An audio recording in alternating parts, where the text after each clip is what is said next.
There is nothing that exists in your desire that you cannot fully manifest. Nothing.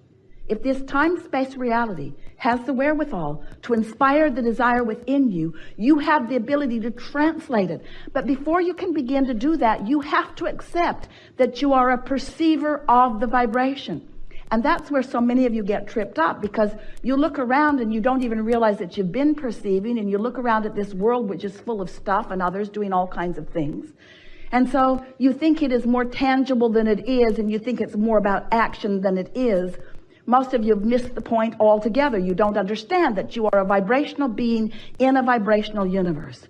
But once you accept that, and you accept that you have little by little by little by little, some even before you got into this physical body, created a vibrational reality that exists in fullness, and that it is so close to manifesting in your experience, if you would just begin to tune yourself to it.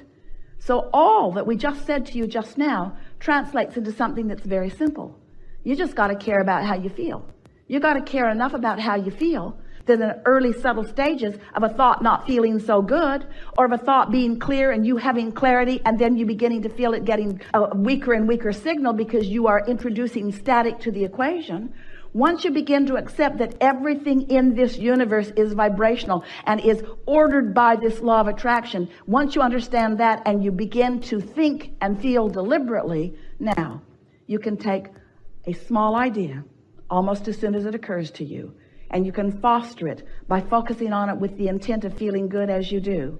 And you can watch it blossom right before your eyes into things that most people would call magical. It isn't magical.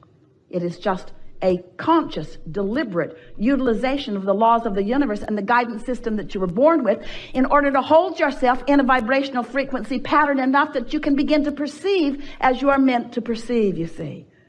And the thing about this is, don't worry that you will begin to create things that others can't see, because they will gain enough momentum that everyone will see them. And then you will be standing in that crowd of those who are the receivers of things that you want, with so many standing outside of that crowd who are receiving everything they want, beginning to assign all kinds of bogus reasons to your success. They'll say that you were lucky. No, you weren't. You were focused. They will say that you must have been born under the right star. Well, everyone was. They'll say that you must have been good in a past life.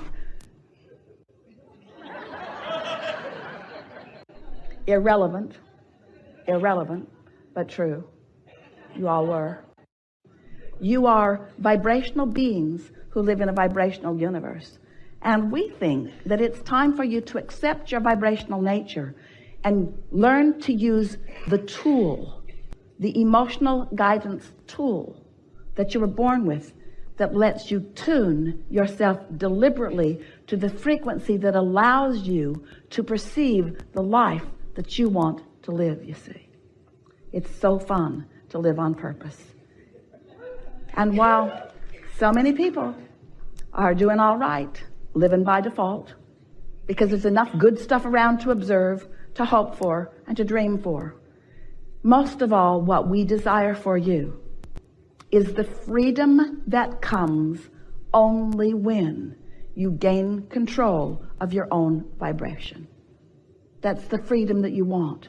The freedom to feel as good as you mean to feel, no matter what's going on anywhere around you, you see.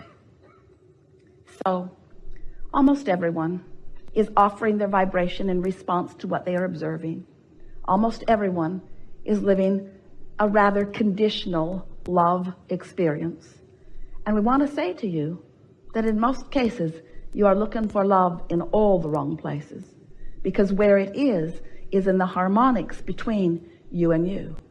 The relationship that you must foster, the relationship that you were born knowing about, is the relationship between the source and you here in your physical body, between that inner being part of you. Some refer it to you as your soul. We call it your inner being, but it is that source energy. It's that expanded version of you that has been expanding even today with different things that you've been thinking about and experiencing.